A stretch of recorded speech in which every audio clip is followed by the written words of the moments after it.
Oops. Okay. Okay, Trina, it's all you. Thank you, dear. Hello and welcome, everyone. My name is Trina Novak, and I use she, her pronouns.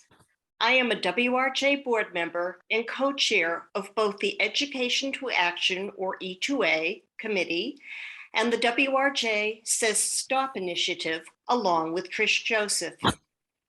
It's good to see you here for the first webinar of Women of Reform Judaism's WRJ Says Stop initiative, how to build a safe and transparent synagogue community. As we get started, here are some Zoom tips. This session is being recorded. If you are on a computer, on the upper right side of your screen, you will see the options to switch between speaker and gallery view. If you are on a tablet, it will be on the upper left side of your screen.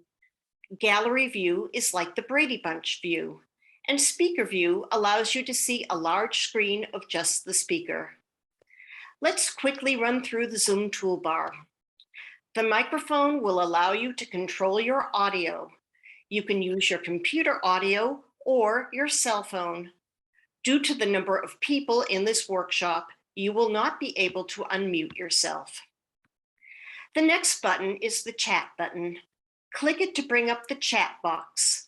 You will be able to use chat to type publicly to our hosts and to everyone.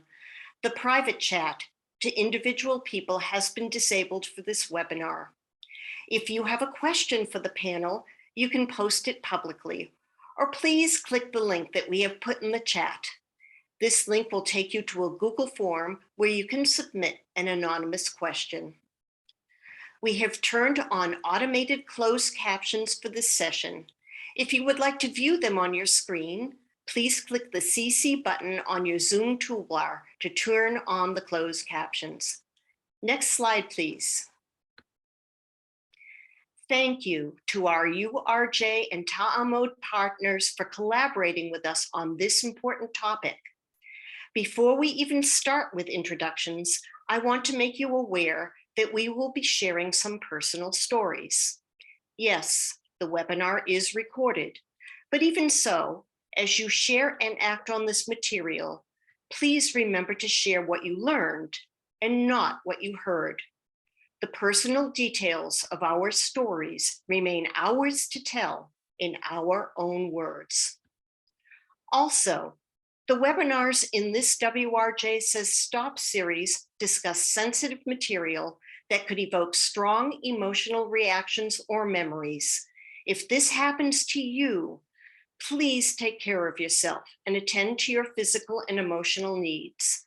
Some suggestions are: take deep breaths, turn off the sound, leave the room, take your time, and return when you feel able.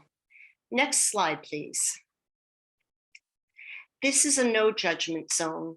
Please don't make any assumptions or comments about when someone else is leaving, turns off video, or comes back. You can return to the webinar when you feel able or watch the recording later. If you feel that you need further support, please contact the appropriate number on the slide and in the chat. I encourage you to take a screenshot or photo of those numbers on the screen now. And so let's begin. My name is Trina Novak, and I am a survivor of 3 sexual assaults, the first of which was when I was 13. I was the first to arrive at the neighborhood after-school hangout area. I was approached by a man who asked me for directions, and being a polite person, I told him how to reach his destination. As I turned around to point in the direction he was to go, he rushed up behind me, covered my mouth with his hand, and told me not to scream. This man was my size, so when he spun me around, I was able to physically resist and talk my way out of performing the acts he suggested. He pushed me away and ran, and I ran home and told my mother. She reported my assault to the police. Later that day, my mother brought me to the police station where I was asked to identify the assaulter in a lineup. I was embarrassed because I could not. The neighborhood kids learned about what happened, but after that, my story was never repeated. Since nothing heinous had occurred, I internalized blaming myself for having allowed this person to approach me. Now, 57 years later, I realize I allowed myself to fall into the trap of victim blaming, and I am able to share this story as a survivor. Through the WRJ Says Stop initiative and related work, I am proud to take on the responsibility as a member of my congregation and as a leader to create a safe and healthy communal environment. I look forward to working with all of you to make our congregations become safer spaces for all of us, including being able to talk about the experiences that many of us have endured. At this time, it is my pleasure to introduce Rabbi Aya Pillsbury, who together with Cantor Lainey Katsu has helped us draft some of our resource guide materials and is developing a Jewish study guide inspired by the WRJ Says Stop initiative. Rabbi Pillsbury is a graduate of HUC-JIR in Cincinnati, Ohio. She is currently serving Temple Beit Torah in Colorado Springs, Colorado. Rabbi Pillsbury will be followed by Shelley Nicely-Groff. Shelley is an attorney who has held leadership roles throughout the Jewish world. She is a past president of her temple in Miami, Florida, and currently is both a WRJ Executive Committee member and vice chair of the Union for Reform Judaism. She chairs the URJ Ethics Accountability Task Force and will share with us the reform movement context and URJ plans that create the backdrop for the WRJ Says Stop initiative. Rabbi Aya, I turn this over to you. Thank you so much, Trina. It is such an honor to be here and such an honor to hear your story and to be part of this important initiative. So we all have a lot going on in our world. There are lots of different things tugging at us, asking for our attention. So as we begin this time together, as we create sacred space all over the world through Zoom, I invite each of us to close the other windows on your computer, to put your phone down, to create some quiet space wherever you are, and to take a deep breath.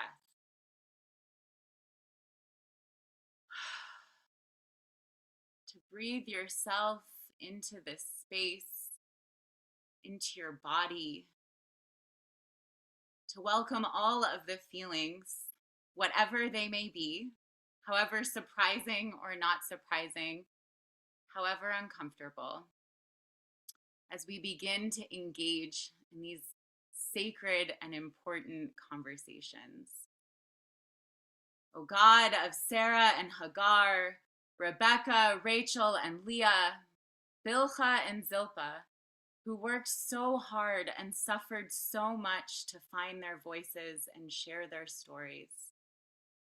God of Dinah and Tamar and Esther, and all the unnamed survivors of sexual assault and abuse in our Tanakh and in our tradition. God of Beria and Yalta, and all the women who came before us who had the courage to engage in difficult conversations, even when the world was not accustomed to listen to them. O Sacred One, be with us now as we engage in this sacred task, as we open ourselves to difficult conversations and make space to grow and transform ourselves and our communities, creating a better and more just world together.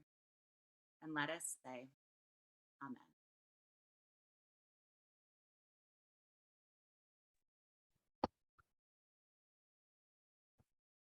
Amen. And thank you, Rabbi, and thank all of you for the honor of being here with you tonight.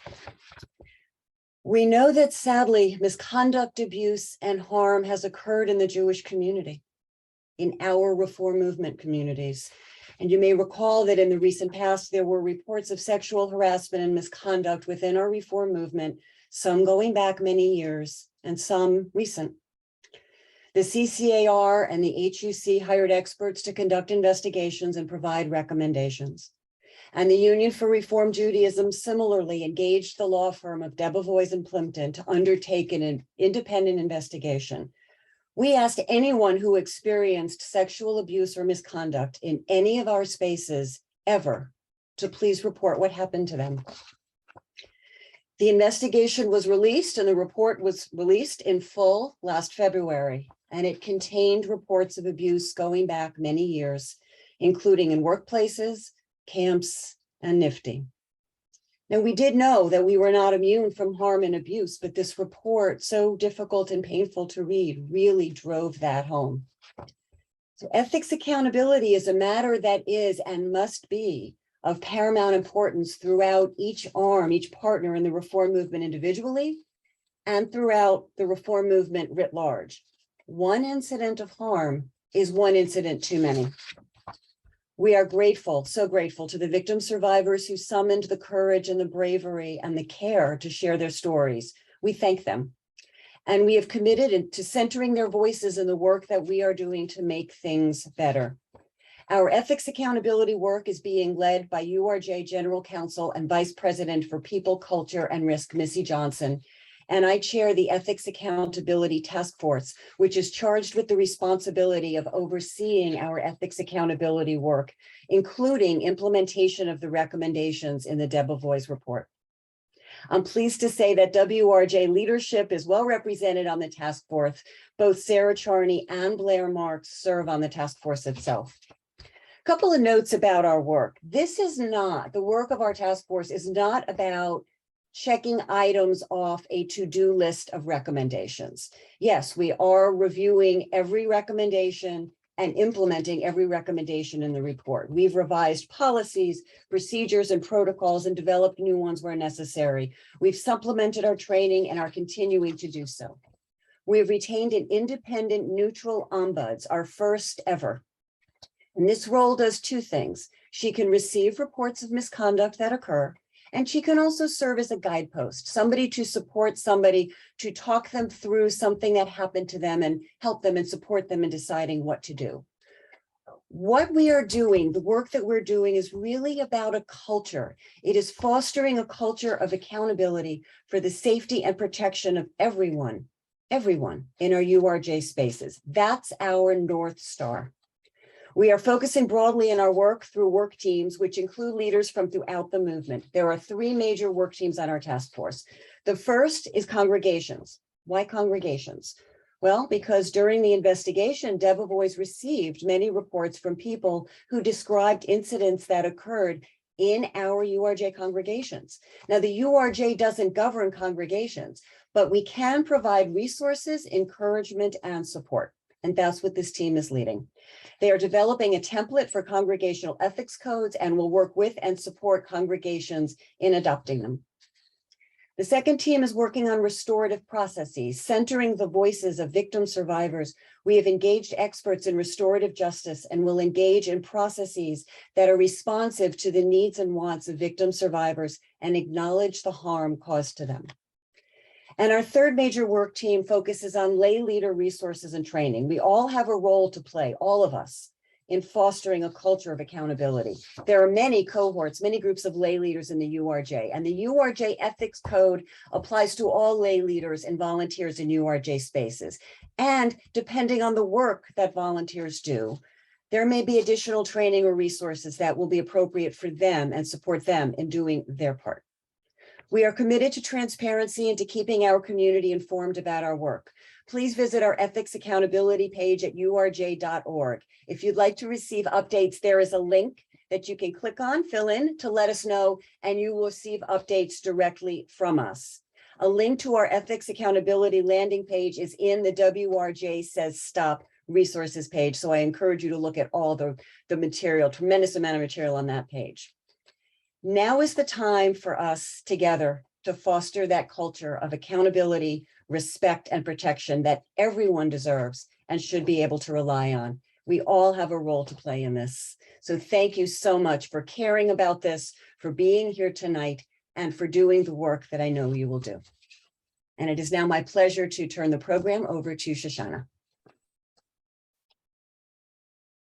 Thank you, Shelley, for providing the reform movement and URJ context for why this is the time to launch the WRJ Says Stop initiative.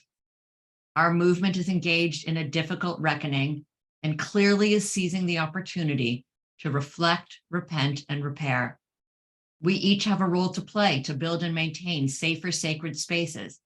WRJ Says Stop gives us tools and support to do our part. I am Shoshana Dweck, she, her pronouns, WRJ Vice President of Advocacy, and I'm proud to be part of the team helping WRJ and all of us say stop. You've met Trina Novak, who together with Trish Joseph chairs the initiative. They have our gratitude for their vision, dedication, and hard work over the past year, alongside our staff partners, Elisa Heisman, Lily Heyman, and Talia Shapiro-Blank, as well as Kate Franklin, who has moved on to work actually directly in this field. To do this work, we first had to bring down our personal barriers to these conversations. It isn't easy. We all carry both personal and cultural baggage in this arena. It was striking, though, that time after time, talking about the need to lower barriers was often the key to actually lowering them. When we name those personal barriers and then claim the power to bring them down, they actually start to come down, and we can make change together. Each voice that enters the conversation brings new learning and nuance. It is our responsibility to invite those voices in and then to really listen to them. And most of those voices, unfortunately, in our experience, carry with them a history of painful personal experiences, be it bullying, harassment, assault, or abuse. I too have experienced sexual harassment and assault. As a single woman in leadership, it sometimes feels like it's open season on me. And I have many stories of having to overcome blatant sexism that was really no different in the engineering and legal spaces of the 1980s than it is in the Jewish communal spaces of the 21st century. I also am a survivor of more than one sexual assault. I have been personally damaged by the dehumanizing experience of having someone who knew about one of the assaults weaponize it in an unrelated discussion. Using a distorted version of my assault experience without my consent to disclose it, this person tried to win the unrelated issue we were debating, using the false and undermining narrative of, oh, she's psychologically damaged, emotional, and unreliable on this issue because of what happened to her. It was an attempt to silence my voice and my value. Damage comes in many forms. Next slide. The WRJ Says Stop initiative is at its core an invitation to and pathway for lay leaders to join in this work. We each have a personal and collective responsibility to be a part of strengthening our communal homes. These conversations can be uncomfortable. We doubt ourselves and are afraid to trust others with our truths. We don't always know how to hear someone's painful experience or see things through their eyes, or what to do once we know, or how to truly have each other's backs. It takes strength to make the case that we can do better as a community and congregation. Oftentimes, we spend as much or more time in our leadership activities than in classical synagogue and spiritual activities. These sacred spaces are our sacred spaces, yours and mine. So let's work on their evolution together. And by together, we mean all of us, all genders, all members, all leaders, all volunteers, all education, administration, and support staff, and all clergy, everyone in partnership together. So when we talk about the WRJ Says Stop initiative, let's be very clear. It's not for women only. It's not about synagogues only. It's for and about each of us in all of our spaces. Next slide. In 2018, Sylvia Levy, back one slide, I apologize. In 2018, Sylvia Levy from the RAC challenged us to have hard conversations about implicit norms in our communities.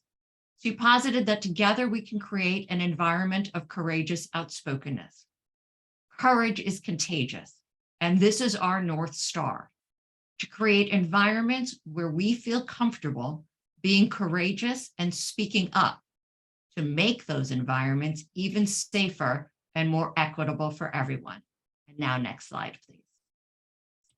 WRJ has a long history of involvement in the drive toward equality and the recognition that power dynamics and power imbalance, when abused, create an opportunity for bullying, harassment, abuse, and misconduct to flourish. WRJ has recognized that we, the lay leaders, can be the bad actors as well. From microaggressions that demean someone in a boardroom or at an oneg, to a whisper campaign of insinuations against a member of the clergy, to a major donor flexing their muscles in a negative and damaging way, all the way to abuse and assault. We can be a part of the problem, and we all must be a part of the solution. Only then will we ensure that our spiritual homes, now and into the future, are places where each and every one of us is safe, valued, heard, and treated with integrity and respect. Next slide, please. The WRJ Says Stop initiative works hand in glove with the other ethics-related initiatives across our movement. When you join or start the conversation, we want you to implement the training opportunities and support for ethical code development from the URJ. We hope you will focus on pay equity for all your professionals and equip your search and nominating committees to be aware of and counterbalance the impact of implicit bias, even while working on the relationships within your board and with your professionals. The WRJ Says Stop Materials and Resources Guide includes a link to all of these resources across the movement. And on the WRJ Says Stop webpage, you will find additional learning and training opportunities and creative ideas for education, action, and advocacy around these topics. Check out the website after the webinar and share with your leadership teams, whether your sisterhood, a committee you sit on, the temple board, your clergy, your educators, you get the idea. We even have a short 5-step guide to walk you through the process of starting or joining the conversation with actions and hints to be successful, using WRJ Says Stop as a way to lower those barriers and raise up your voice. Each of these words on the slide means something different, and through WRJ Says Stop, you will learn to use, be, or impact each of them. Lower barriers to difficult conversations, and we can be educated, get trained, and empower ourselves so that we can each be an advocate in our congregation or communal home. Develop our skills in acting as an ally, remembering that being an ally is a verb and takes action. Learn how to be an upstander, because it's our responsibility to be partners and change makers in these sacred communal environments that belong to us all. Next slide, please. WRJ Says Stop will offer 4 primary webinars along the way, each one adding knowledge and skills. We'll bring in experts like we are with Ta'amod tonight and opportunities for discussion. And we encourage you in turn to say stop with your own additional programming, unique to your congregation, sisterhood, district, and community. Save the date for webinar 2 on February 7th, where we'll learn more about sexual harassment and how we can be upstanders for each other. We'll also be joined by Kesha, who will help us broaden our understanding of who this conversation includes and what it is about. Webinar 3 in the second half of next year will address assault and abuse, consent, and response. And our final webinar will look forward to the future, including time to talk about how we keep the conversation going. This is not a one and done program.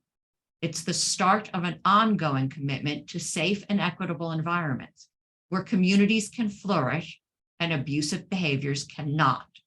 How to keep that going will be part of webinar 4, but it's already reflected in the online materials.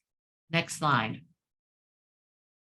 So before I hand things off, to Ta'amod for the heart of tonight's training, I want to let you know about WRJ's Adjunct campaign, I Wear Teal Because.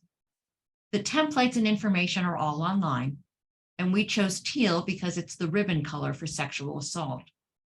As we ask people why they wear teal, we find that in answering, they internalize their sense of personal and communal responsibility. We've learned through our first few programs that as people write and say, I wear teal because prevention is my responsibility, because starting the conversation is the first step, because I love a survivor. What they really are saying is, I wear teal because we can do better, and I want to do something about it. So the next question, but what do I do about it? Where do I start? That is the question that WRJ Says Stop initiative answers in a way that is easily adapted to your unique community and organization. When you lower the barriers to these conversations, when you learn and act together, and you put in place perhaps a code of ethics, you can celebrate with a teal Shabbat or a teal dinner. So join us as we wear teal and we say stop, and together we make change. And now I'm honored to introduce our inspirational advocates and leaders from Ta'amod Stand Up. We welcome Nicole Nevarez and Dr. Andrea Jacobs of Ta'amod. Nicole is the founding CEO and a member of our reform movement. With a diverse background of work in the Jewish nonprofit realm, Nicole is also a coach and consultant who supports individuals and organizations in their efforts to steward accountability. And Dr. Andrea Jacobs is the Chief Program Officer.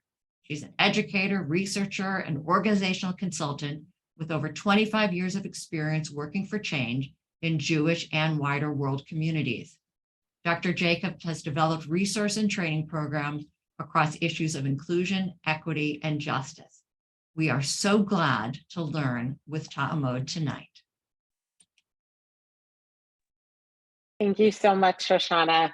I'm just going to sound check that everyone can hear me. Can I get nods? People can hear me. Okay, wonderful. So thank you so much for having us. And I just want to say what an incredible moment this is. I am Nicole Nevarez. I am the founding CEO of Ta'amod Stand Up. And as Shoshana mentioned, I'm not just a member of the reform movement, but a child of the reform movement. Grew up in Nifty and the Riverdale Y in the New York area camps. That's JCC camp, not reform, but still very much part of my reform movement upbringing. Married to a reform congregational rabbi, so very much inside of this community. And I want to really thank Trina and Shoshana for sharing your stories. It is very much often how we need to start the conversation, is really to be reminded and understanding of the deep personal and individual impact that assault and abuse have on so many of the people of all genders, and particularly often women in our lives. A little bit about Ta'amod. Ta'amod was founded, catalyzed, I like to say, by the Me Too movement. And it was founded in the gender equity space through an initial grant of the Jewish Women's Foundation of New York. So we were very much founded in a harassment prevention and response space. Very early days were delivering training around organizational culture. And as we deepened the work and I came more into leadership and we sort of broadened what we were doing, we really understood that we needed to widen deeply the lens to understand that preventing harassment and abuse, assault, and toxic behavior in workplaces and organizational and communal culture starts with creating the culture that we want to see in the world. It's a deeply Jewish idea, right? Creating the culture that we want to see in the world is actually how we prevent the things that we don't want to happen. And it sort of might seem like a slight shift, but it's a really different way to look at it, to think about preventing what we don't want versus creating what we do want, which then intrinsically prevents what we're trying to move away from. So give me a moment to just get my slides going here. Always an anxiety moment when you start your slides. Okay, how do they look? We good? Okay, I can basically only see Shoshana, Trina, and Andrea at this point. just another invitation, a reminder, as we had some safety agreements earlier, that as we talk tonight, we invite you to try on new ideas, to listen actively. And I think the interruption thing is probably not an issue because the chat's not all the way open, but a reminder about that. And that what we learn here leaves here, which means that we are inviting you not just to sit with us for a couple of hours to listen and learn, but to really think about how you're going to take your learning and your thought and heart process tonight out into the world. And what's said here stays here. So that was discussed earlier, that, you know, people have shared their private stories, and we ask that those are respected. And we invite you to be present. There'll be other interactive sessions future in the webinar series. This is going to be a lot more of us talking to you, but a reminder in those moments that active participation is really important too. So the foundational understanding of how we create the culture that we want to see in the world and we want to see inside of our congregations and Jewish organizational and communal spaces is to start to understand that we need to have culture sitting right next to mission when we think about our priorities, and particularly around allocation of resources. We love this quote. We use it in every single training and education space we walk into. We open with this slide, and we teach Peter Drucker, who was one of the foundational voices in executive management. We teach his approach that culture eats strategy for breakfast. Culture eats strategy for breakfast. So what does that mean? It means that you can have all of the best strategy in the world inside of your organization, your congregation. You can have incredible committees. You can have great strategic planning. But at the end of the day, if our culture is not whole, well, equitable, safe, and accountable, we are immediately working against ourselves.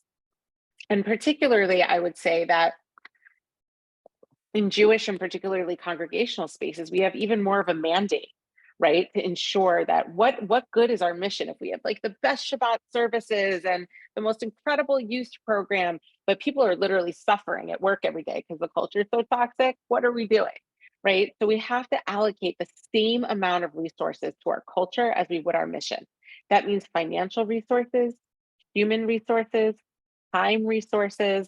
One of the questions, if you want to be an advocate in your community for how things are going in terms of creating whole and well culture, one of the questions is, what is the allocation of resources? Like, who's keeping an eye on culture, right? What are the procedures, policies, and protocols that we have in place to continue to keep an eye on what's happening with our culture as much as we do with the budget or the religious school data for the year? Fundamentally, we have to understand that organizational culture, we know by research across sectors, is the #1 predictor of harassment, abuse, and assault in any organizational space. I'm going to say that again. The culture of the organization is the #1 predictor of harassment and abuse in organizations. Shelley talked about the URJ commitment to fostering a culture of accountability and safety. And that has to be our North Star, as she said. I probably don't need to convince you of this, but I'm going to just give you a little bit of Torah. This is deeply Jewish work. There is nothing more Jewish than creating, well, that which we want to see in the world. And so a couple of Jewish texts that we like to think about when we think about this work. Tzedek, tzedek tirdok, justice, justice shall you pursue. And I want to invite you to really ask yourself, what does it mean to pursue justice in this way, right? It means more than just talking about there being an issue and hoping that things get better. But what is your action orientation to how we pursue justice in the creation of equitable, safe, and accountable culture in our congregations and organizations? And to that end, Deuteronomy asks us to consider that we must not remain indifferent. We must not remain indifferent. Now, if we were a bit of a smaller group, I might ask us to unmute and talk a little bit about what indifference means. I'm not sure we're going to be able to do that tonight, but I want to offer our interpretation of it, which is that you have to make a choice. You have to take a stand. You have to decide if you are silent, if you choose not to engage in the conversation. That actually is a choice. Right? So you actually are making a choice and taking an action by inaction. We must not remain indifferent. It is our Jewish mandate and is imperative on our humanistic values to step forward and to take a stand on things in the world. And particularly tonight, we're talking about the safety, equity, and accountability of our Jewish organizations and congregations. And Rabbi Lord Jonathan Sachs, the Zichrono Livracha, shares that at the heart of Judaism, there are 3 beliefs about leadership. We are free, we are responsible, and together we can change the world. We are free, we are responsible, and together we can change the world. With that in mind, I want to invite you to consider that this is the most sacred work that we do in the world through a lens of kavod habriot. Kavod habriot, the dignity for all human beings. That to respect others means realizing that every one of us has intrinsic value and should be treated as such. And if we are not scanning for culture, if we are not ensuring the safety, equity, and accountability of our organizations and culture, or organizations and congregations, then we are not doing the fully engaged work of ensuring kavod habriot for everybody who walks through the doors of our synagogues and our organizations and into our communities. So how do we do this work? Like, okay, Nicole, we agree with you. It's definitely super important. We want to make culture equal to mission. It's so Jewish, like we're in. What do we do? All right. So what we want to do is to really focus on a foundation of psychological safety, which I'm going to talk in a minute. That is the foundational work of organizational wellness, psychological safety. But in order to get there, we have to start by being deeply present with ourselves as individuals and with our organizations or our congregations. So I want to offer you this deeply profound frame that shows up all through our Jewish texts and throughout the Torah at moments of a critical importance, the idea of hineni, right? I am here. And hineni in the Torah shows up in very important moments, right? So when God speaks to Moses at the burning bush, right? God says, Moshe, Moshe, and Moses says, hineni, I'm here. When Abraham is asked to leave the land of his father and to go found the Jewish people, he answers with hineni. So it doesn't just mean like I'm here, right? When I used to teach religious school and I'd call roll, right? People, I would ask the kids, you could say po, right? It means I'm here, I'm sitting here, my tush is in the seat. But what I really want to hear from you is hineni, I'm here, I'm ready, I'm ready. And by showing up tonight to talk and to learn together, you are making a decision to be in a state of readiness around engaging in this work. So what do we want to do? We want to create psychological safety. So psychological safety is a team climate. I'm gonna change the word team. We work with staff communities a lot, so that's where this slide comes from, but I'm going to change the word team to say communal. It's a communal climate characterized by interpersonal trust, mutual respect, in which people are comfortable being themselves. So think about that for a minute in terms of a congregational space. If we change the word team to communal, who are all the people throughout the course of a week in the life of your congregation, right? Or the life of your organization, for whom we want to experience interpersonal trust, mutual respect, and people being comfortable being themselves. We all have responsibility in that. To be clear, psychological safety is not about freedom from conflict. So we're not talking about a la-di-da space where nothing ever goes wrong and nobody ever disagrees and everybody's just like so happy to be together all the time, right? We're humans and we're going to stay human. And so conflict is going to arise, but it's not about avoiding conflict. It's about respectful curiosity and boosting a team's or community's collective intelligence so that when conflict does arise, we know how to address it, right? There are protocols in place, there are policies and procedures, and there's a culture of conversation where we know how to address challenging moments.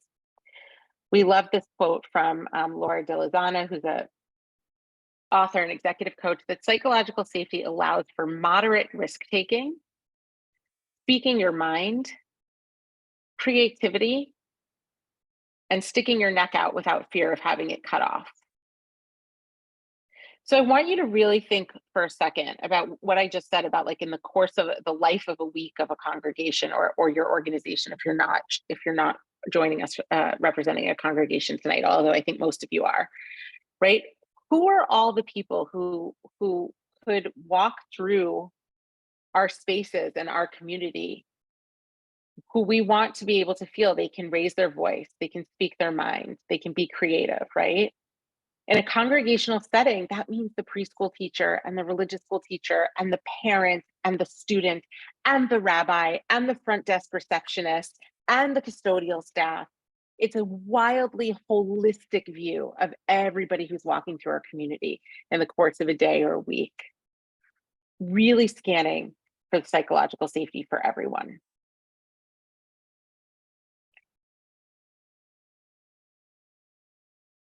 We cannot create psychological safety unless we have a fairly deep understanding of power and identity. So I want to do a little bit of an interactive thing right now, and I'm going to try really hard to watch the chat also while I have my slides up. But I want you to look at this slide and tell us in the chat, and you'll chat to everyone, who has the most power here? And give us a little bit of why as you share. So you've got this group of people, you got some speaking bubbles, computers, a bullhorn. Who has the most power here? And I'll read them out as they populate in the chat.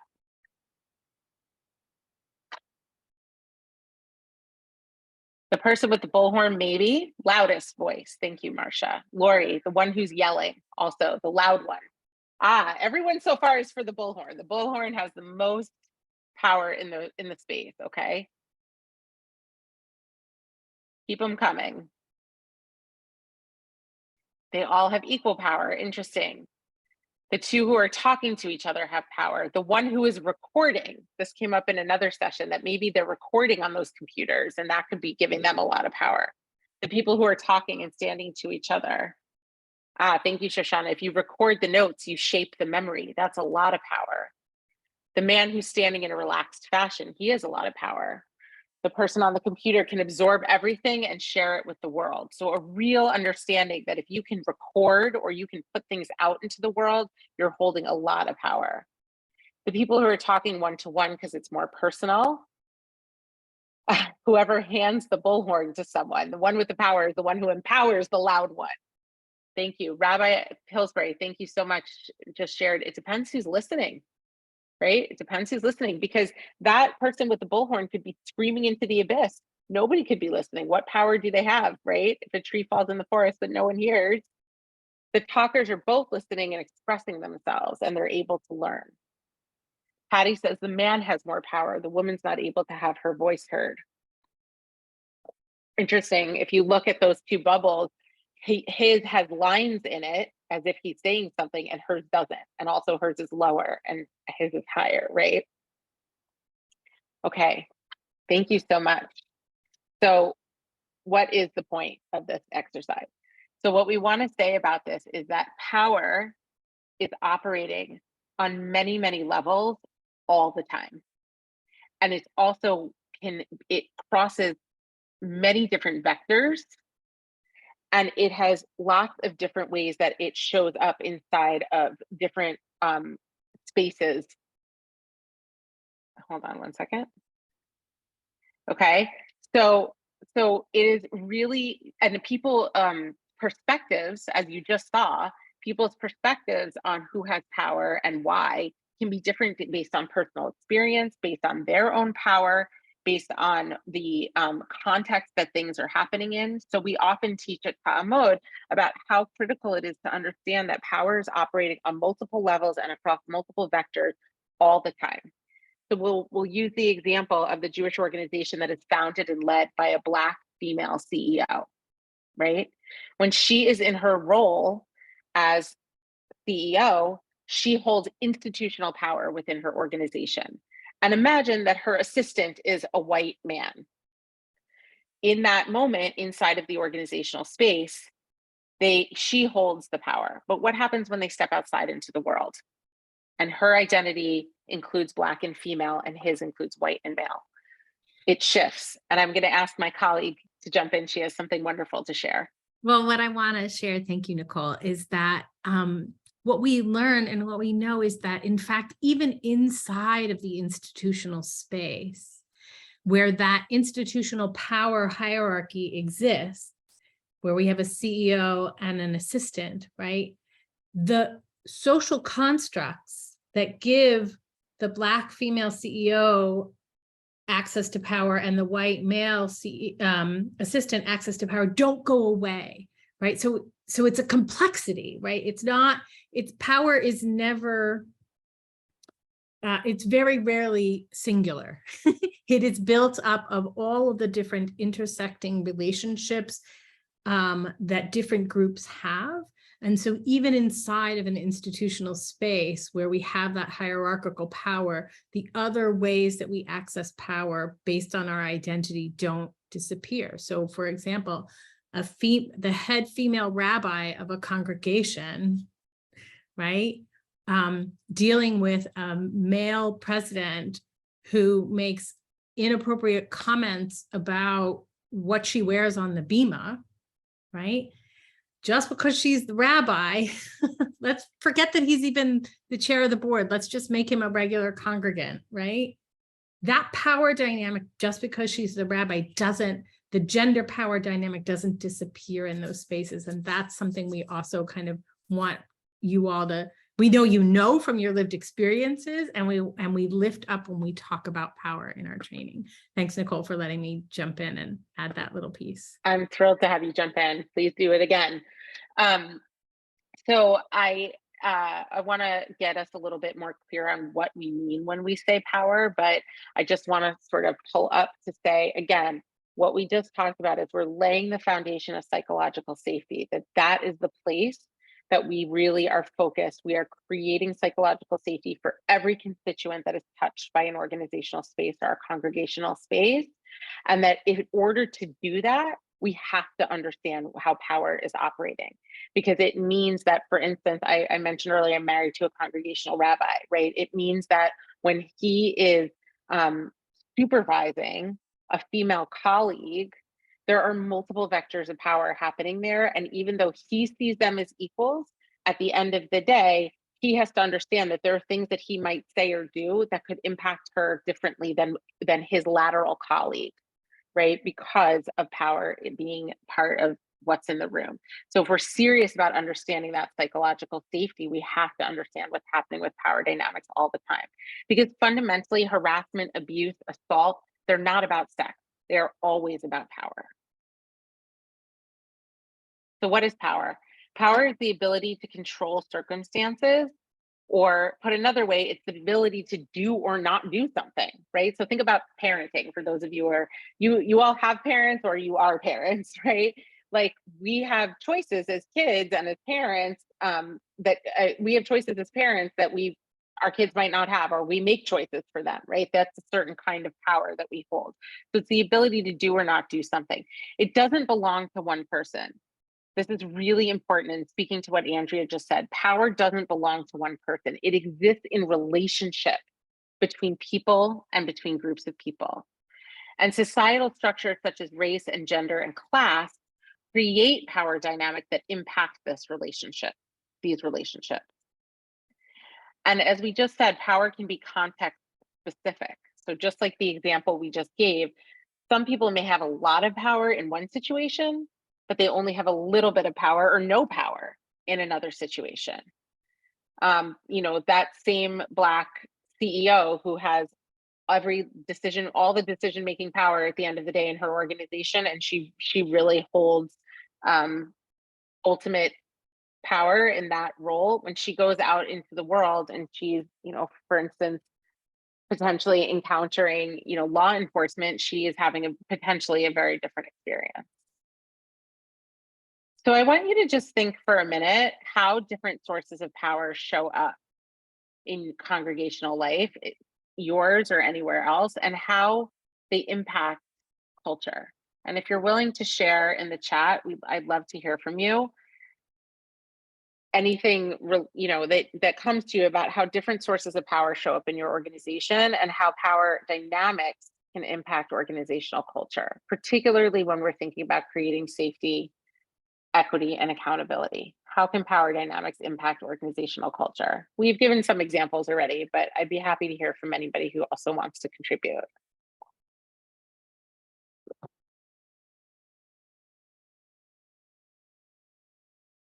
I've learned that you have to wait for the chat to populate. Thank you, Marcia. So whoever gets to set the agenda for a meeting, for the calendar year, right, for the priorities of what we're going to be working on inside of the organization, people who set agendas hold power. That shows up in organizational and congregational spaces. Thank you. Anyone else? Everyone doesn't get listened to equally. Absolutely. So this is something that we can really, thank you, Shoshana, who controls the Zoom mute. That's a very real thing. And early in the pandemic, there were real articles out in the world about what was happening with power imbalances on Zoom, how different genders were showing up and behaving differently. 100%. It was a very real conversation. We did a webinar on it at Download, actually. Barbara, thank you. Long-standing members versus new members, right? In a congregational setting, sometimes people have been there a really long time, can hold a lot more power. Titles can convey power. One of the things that we teach when we work with rabbis is that they have to understand that wherever they go in the world, their title means something to somebody. And so they are already immediately in a place of power by saying, my name is Rabbi XXS, especially inside of the Jewish world. Yeah, and a couple of people, just Sharon and Lily, just named money. And therefore major donors versus non-donors, or just major donors, people who donate a lot to your organizations, have money brings power. Yes. Yes, 100%. And I want to name that we know that one of the more prolific trends across issues of abuse and assault in Jewish congregational life and Jewish organizational life has been the issue of donors.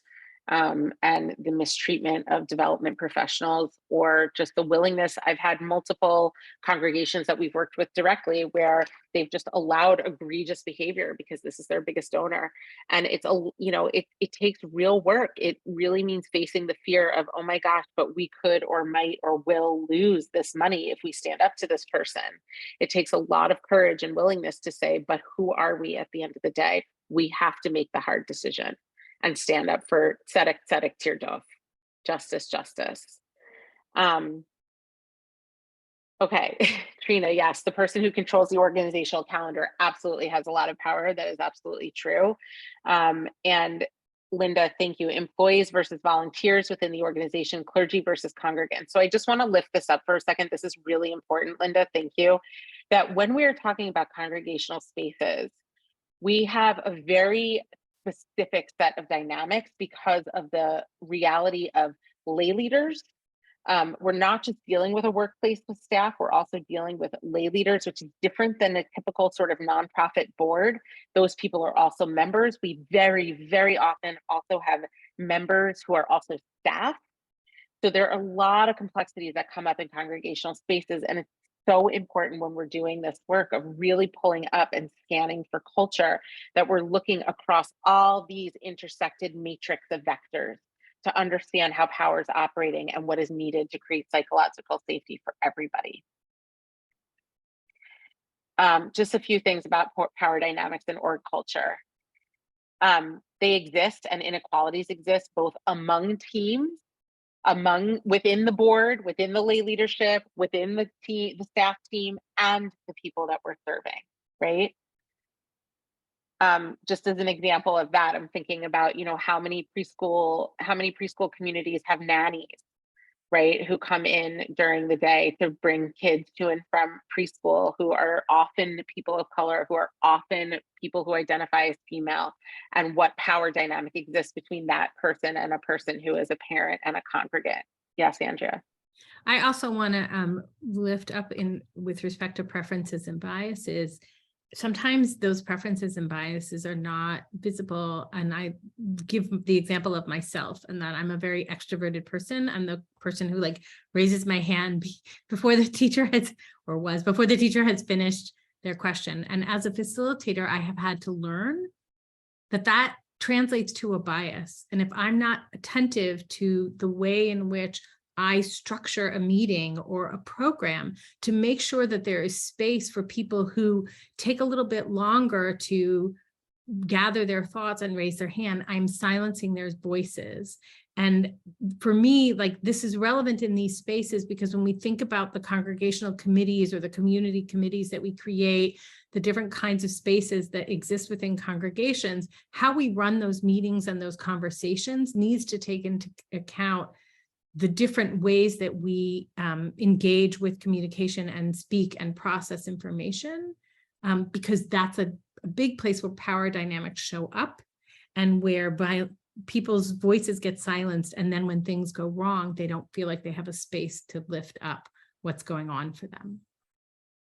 Thank you. Our biases can show up in the form of subtle discrimination or microaggressions, such as a tone of voice or body language or other behavior. So what we teach in our training, which we're not going to talk about tonight, but is how incredibly important the tool of feedback is. So in a really safe congregational space, there's a feedback-rich culture, which means we're all going to take a tone or do something with our body language that we don't intend to do. And what is the culture that allows me to say to my co-congregant or my lay leader or my religious school director, hey, that made me uncomfortable, right? We have to create the culture where we can talk about these things. Awareness of our biases is one way we can work against unequal power dynamics in our organizational spaces and our congregations.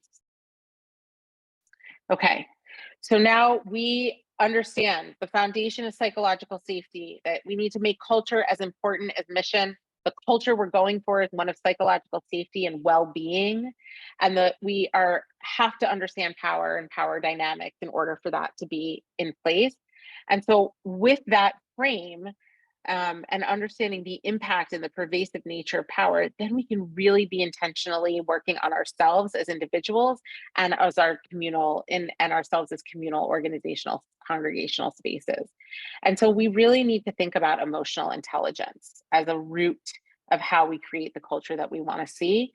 And Daniel Goleman shares with us that the ability to manage ourselves and our relationships effectively is sort of the definition of emotional intelligence.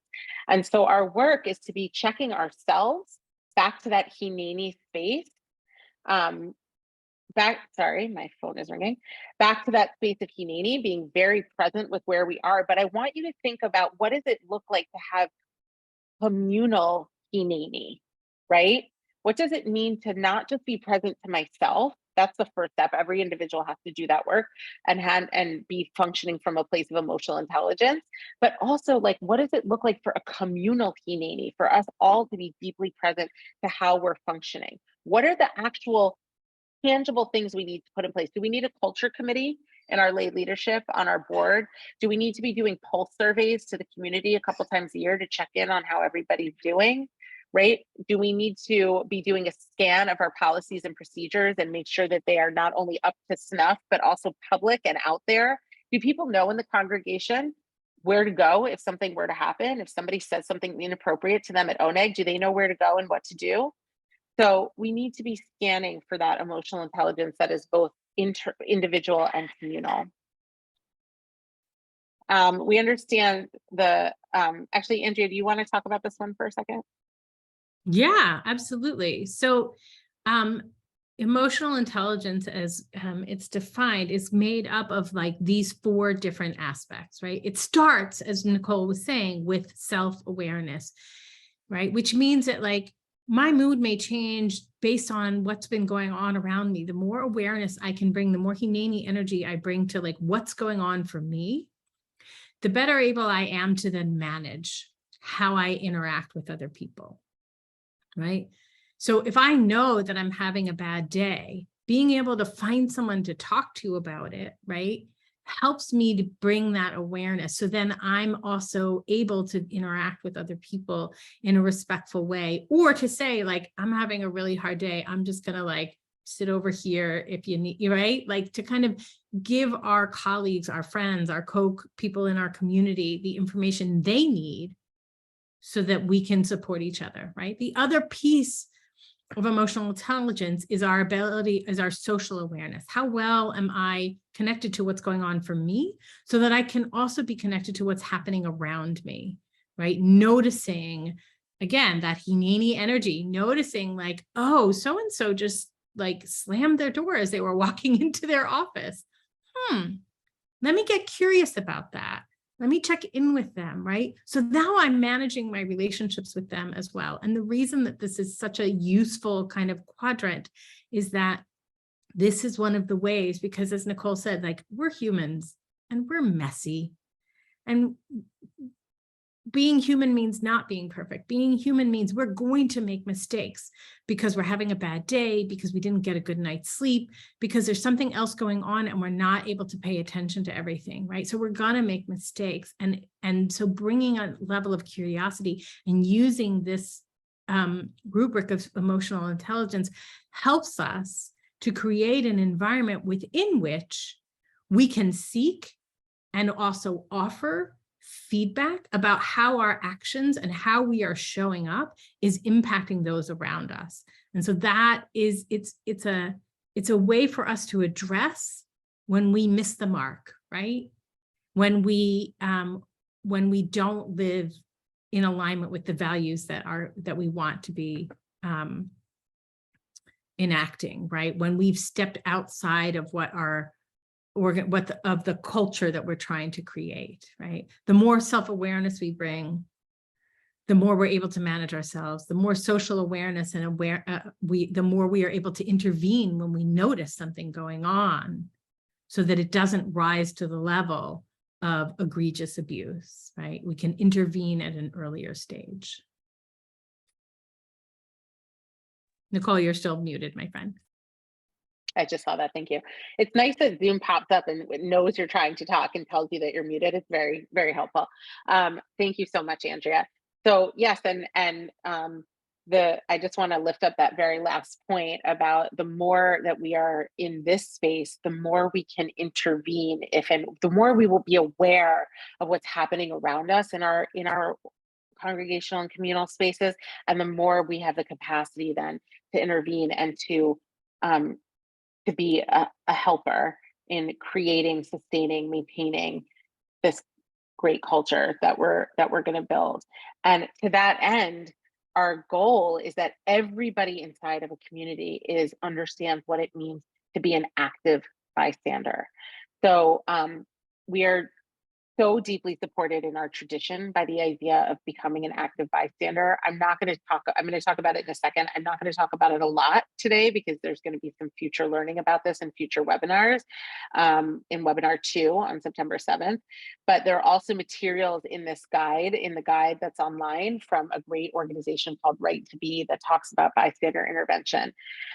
There's some really specific protocols around how we can be active bystanders. But I just want to share that our tradition is deeply clear. Leviticus, right in the Torah, our core primary text, teaches us, do not stand idly by the blood of your neighbor.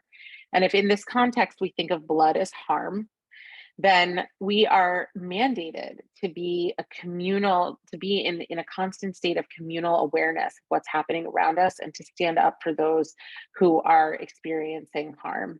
In this case, we're talking about toxic culture, abuse, assault, harassment, or God forbid, rising to the level of assault. And I also just love this beautiful quote by Rabbi Sharon Brous, the founder, Rabbi of Ikar, Sacred Community in Los Angeles. We are compelled to assume that at any moment could be the moment. Any moment could be the moment. The way that we respond or don't respond could come to define us. And so when we think about understanding that we want to create culture that is psychologically safe, well, equitable, accountable, whole, deeply lives into our values. We want to show up in our congregations and communities and feel like, yeah, this is what it is to be in community, to be in Jewish life and Jewish values. That we know that it is upon each one of us to be engaged in ensuring and stewarding the wellness and safety and accountability of all of our congregational and communal spaces. We can start by just raising awareness, just beginning, as we talked earlier, to have the difficult conversations, to begin to bring down cultural barriers, right? To begin to go back into our congregations and ask, like, hey, what are our policies and procedures? And what do we do here to pay attention to culture? What has been the history of what's happened when there's a difficult moment and there's a problem? Just having those early conversations begins to bring down the barriers. And it's a lot. This is heavy work. This is heavy. And so I just want to again remind you of the wisdom of our tradition. Lo alecha hamlacha ligmor, v'lo alecha hamlacha ligmor, v'lo ata ben chorin, v'hibatel, excuse me, mimena. That you tell I haven't taught religious school in a couple of years. All right, we're brush up on the Hebrew with no vowels. That it is not our jobs to complete the work. It is not our jobs to complete the work. In fact, it is not our job to complete the work or do the work alone. It is our job to do it in community, but we are not free to desist from it. It is our mandate. So I want to thank you so much for having us tonight. I want to thank my dear colleague and friend, Dr. Andrea Jacobs, for her wisdom and collaboration. And I really want to thank WRJ. I'm so moved by the work that you are doing.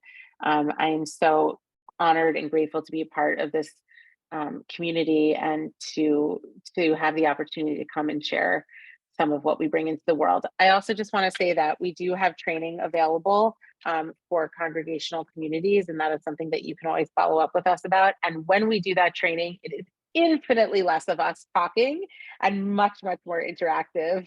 It was a little hard to do that in this space tonight, but we generally do a lot more discussion and activity-based learning. So we're here for Q&A. I'm going to hand it over to Shoshana. Thank you. Wow. Nicole, Dr. Jacobs, thank you to Amod for all of this fundamental training about power and culture and key ways for all of us to get started in this work. It has to be said, Amod has been helping us along the way also with our message mapping and figure out how to balance this. So we knew tonight was going to be very frontal, and they've been very clear in helping us work on making sure that the rest of the webinars have some element of interactivity. We had a lot we needed to start with. While it is fresh in your minds, we are going to take a few minutes to have some Q&A, but then we are also going to move to the closing section of our webinar, which is going to include giving you some insights into the resources and the next webinars that are coming.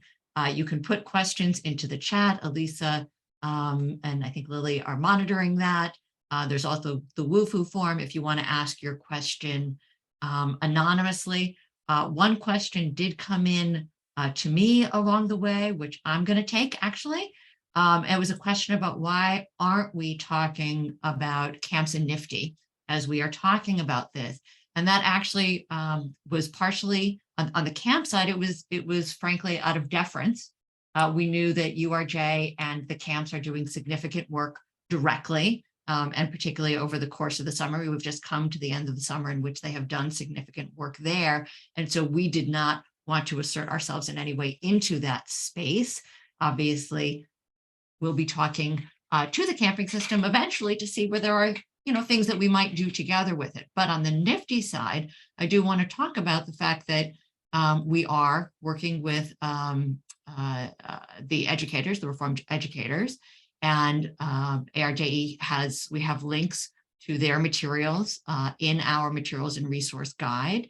And they also recommended a couple of additional outside resources that we included that provide support in the education and teaching space. And we also have Nifty's sexual assault materials. They did their own programming and Brit covenant with respect to that. So the link to that is also in our resources under the Nifty heading. So all of that will be in the materials and resources guide, and we hopefully will continue working with the different arms of our movement throughout. But if educators need resources, teachers need resources, those are all in there and apply to Nifty as well. So with that, Shelley, are we good? Is there anything else to say on that? Okay, so with that, You're good. okay, Elisa, are there other questions for us? Yes, somebody wanted to know, so many congregations are going through mergers. Each community has a different culture. The much larger community in this situation is top down, run by staff in a small board. The smaller community has the sisterhood board has a great deal of power running many programs. Where do you start in that sort of situation when you have two congregations coming together? Nicole, do you want to address that first, or? Andrea has something to say. Well, I mean, I think, I always believe in, I use this tool. It's called POP. It's a management tool that kind of sets out, it's kind of, the idea is that for every meeting or interaction that you have, you identify what is the purpose of this, what are the outcomes that you want to achieve, and then you figure out your process. And so when I think about the question that you're asking, right, I think part of it is being really transparent about the power differentials between the two congregations and being able to kind of talk about and name, right? Like I always believe, like if you can name what's in the room, that is an incredibly powerful way of doing things. And I don't know like the particular circumstances, but to be able to name the power differentials, to be able to name the cultural differences, to be able to ask like, how can we make this a merger and not a takeover, right? What does it mean to create a culture that is like bringing in who we want to be as a whole community, as opposed to this small community being absorbed into, right? That's, it's easy to say, it's very hard to do, but that's where I would start with, how can we name what's in the room and ask those kinds of questions.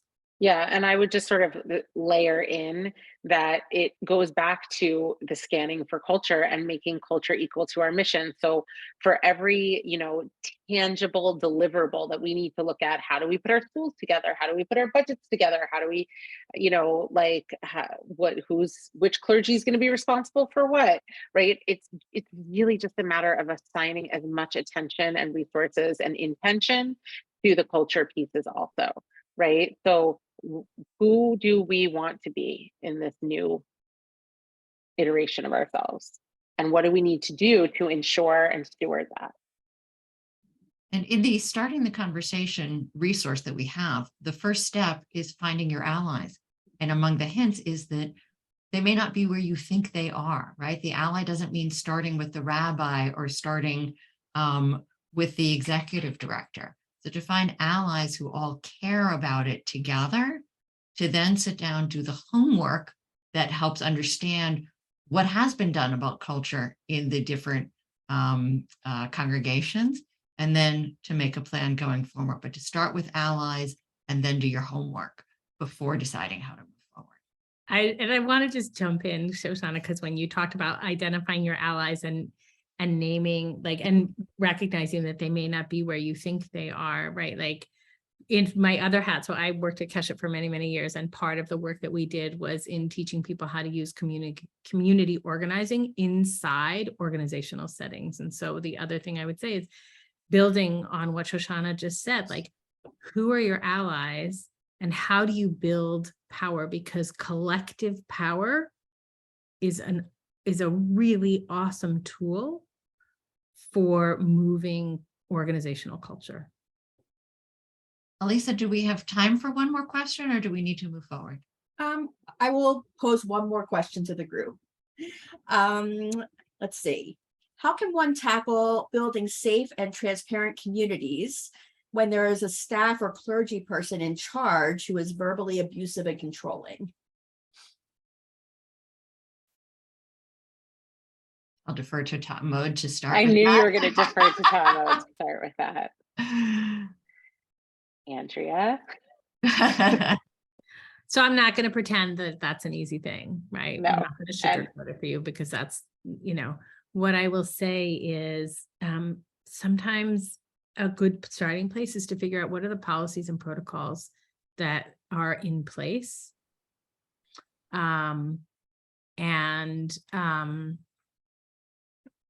More and more, at least I am seeing that congregations in particular are waking up to, like, it does not have to be explicit sexual harassment, that creating a toxic culture is also grounds for at the, like from a hopeful place, like coaching for the person who is creating the toxic environment in order to see if they are able to shift, and or reevaluating contracts, right? So we've seen all of that.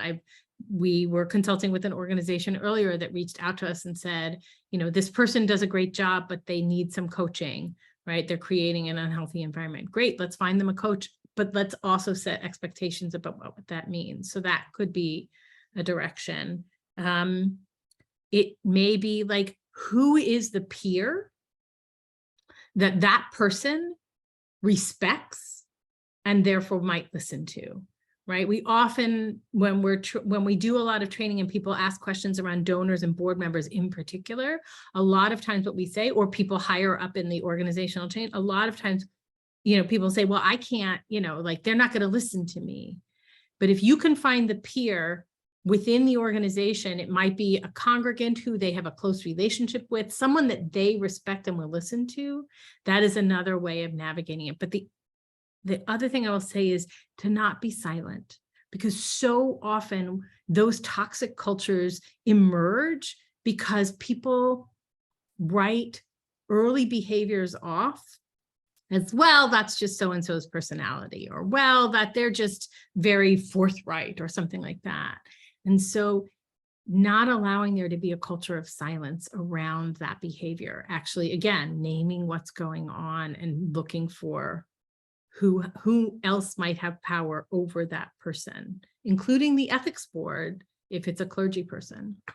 Right. I was just going to add, I would also invite people, you've heard a lot tonight about what's happening in the movement, and it is the responsibility, and I think very much the URJ and CCAR are invested, CCAR being the rabbinic conference, are invested in being, very serious about supporting organizations. And I think that's another supporting congregations with these issues is like, what are the outside resources that you can reach to? If it's really egregious, if it's not something that feels like it can be addressed internally, then is it the ethics board of the rabbinic conference? Is it URJ? They're imperfect, and I think the movement has done a lot to recognize recently how much work they needed to be done to provide the resources that are really going to be valuable, but they're invested in that work. And so I would encourage also reaching out outside of the congregation for support. Nicole, Andrea, thank you so much. Really appreciate it. Jane, if we can bring up the resource slide. Awesome, thank you. So before we go to our final speaker, I want to make sure that you have what you need to move forward so that you can act with the WRJ Says Stop initiative, kind of having your back. You may notice we've been modeling tonight the materials that you need, whether it's using an expert, whether it's giving yourself a safe space, whether it's providing, as we had those 2 safety slides that could also be used as grounds for a safe conversation, setting the ground rules for any of these kinds of conversations. So if you take a look at sort of this webinar from the meta aspect, we were also trying to provide you with examples of how you could do this in your community. Our new webpage has every resource that anyone mentioned tonight and much more, including the guide I mentioned to starting the conversation. More is going to be added over the next months as the initiative moves forward. And you are going to get an email with all of the links, including ways to reach us. You notice, sometimes the questions are hard. It's okay. Send them in to us at advocacy@wrj.org, or you could send them in to the different folks directly. Let's see. We also want you to check out the I Wear Teal Because photo album on the WRJ Facebook page. We have a link for that. And you can register for our second webinar, which is on February 7th. Now, remember that each webinar is both standalone and part of the integrated series. So it's okay to bring along others from your leadership teams, whether they were here tonight or not. Obviously, this is recorded, so they can also watch this one before they come to the next one, but they will not miss a beat if they go ahead and start with the second one in terms of being able to get everything that they can from that webinar. Okay, so with that, I want to thank all of our presenters Rabbi Aya Pillsbury, Shelley Nicely Groff, Trina Novak, Andrea, Nicole.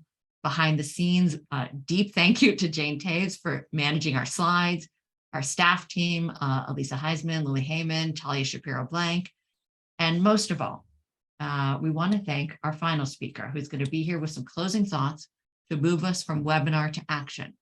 Rabbi Marla Feldman, Executive Director of WRJ, long-standing leader and social justice activist, fighting for equity for all. From the Reform Pay Equity Initiative to WRJ Says Stop and so much else, you will find her inspiration and leadership fingerprints in so much of our work toward a more equitable, safer, and respectful world. It is my pleasure to introduce Rabbi Marla Feldman. Thank you. That was lovely, Shoshana. Really appreciated. Let me add my thank you also to the presenters. It was really powerful. To our lay leaders, Shoshana and the E2A team who envisioned this whole series. And as Shoshana said, to our staff and those behind the scenes who made sure everything ran smoothly. These are really challenging issues, and these are challenging times. We're all called upon to step up and to make our voices heard.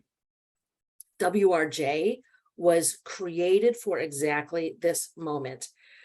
If we educate ourselves and empower ourselves, we can be the change makers in our congregations and in our communities that are so needed in this moment. In particular, this moment in time in our Jewish calendar, we're at the precipice of a new year. And it is in this moment that we're called upon to reflect on our actions or our lack of action and to commit ourselves to doing better in the year ahead. The High Holy Day season that has just begun with Slichot this last weekend and Rosh Hashanah coming up in the year ahead will reverberate with the sounds of the shofar from beginning to end. We heard the Tekiah Gedolah at the conclusion of our Slichot services, which ushered in this season of the Days of Awe. And we will hear next week at Rosh Hashanah, the Tekiah, the Shavarim, the Teruah, those blasts of the shofar that wake us up, that startle us out of our complacency, and that call us to action. The haunting sounds of the shofar demand our attention. They are a call to commitment. On Yom Kippur, we will hear the final Tekiah Gedolah to send us on our journey into the new year, with the reverberations of those powerful blasts ringing in our ears as a reminder that our work has just begun.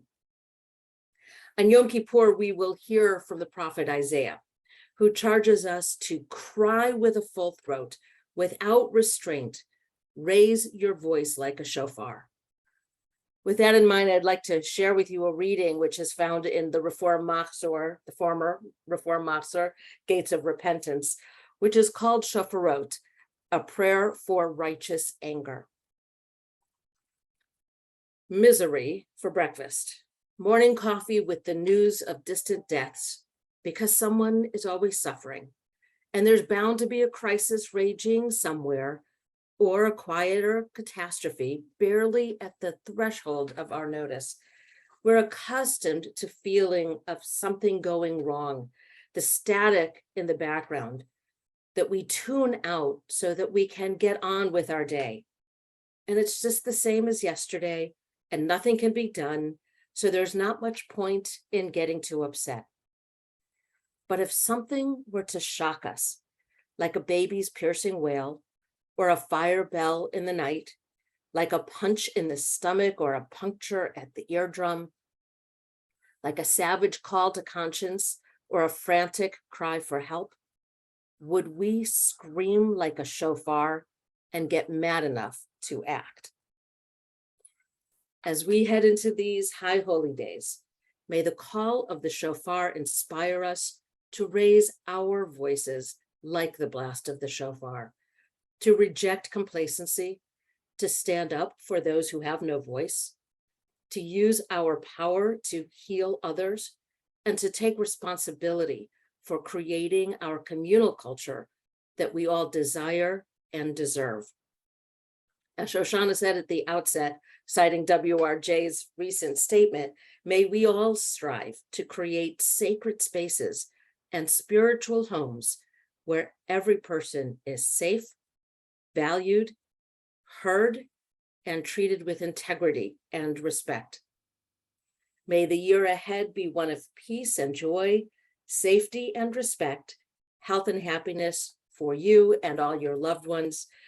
And together, let's wish each other a Shana Tova Umituka for all of us. Shana Tova. Shana Tova. Thank you, everybody. Shana Tova.